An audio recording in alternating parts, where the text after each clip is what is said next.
coming under pressure from its own base.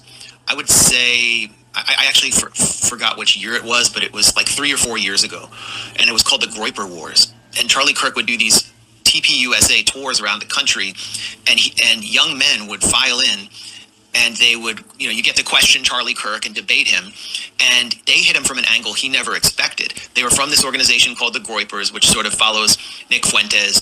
They're anti-Israel. They're kind of anti-Jewish. Some people call them white nationalists, whatever you want to call them. They're very anti-Israel, and they believe they're the true voice of America first because the U.S. government has fallen under the control of this malign foreign power in Israel. And so they would confront Charlie Kirk with a history of, for example, the USS Liberty, the U.S. naval ship that was deliberately struck by the Israeli military in the 1967 war in order to cripple that boat because it was a surveillance boat. It was listening to Israeli communications.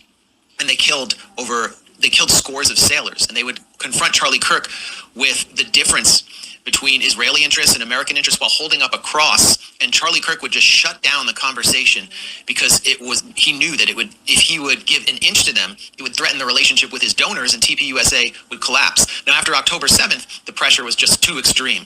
The whole grassroots of the conservative movement, everyone under 35, started to question the U.S.-Israel relationship because they wanted to be America first, and they saw Netanyahu just leading Trump around by the balls.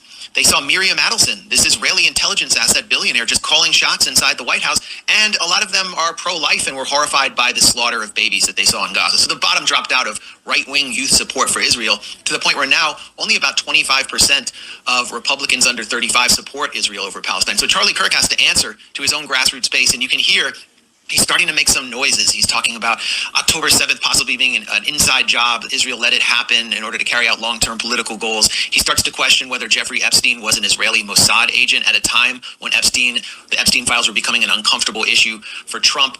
And it all blew out into the open at TPUSA's July Youth Summit in, I believe it was Tampa, Florida. Yeah. Might have been Tallahassee. Yeah, Tucker gave the speech. Right.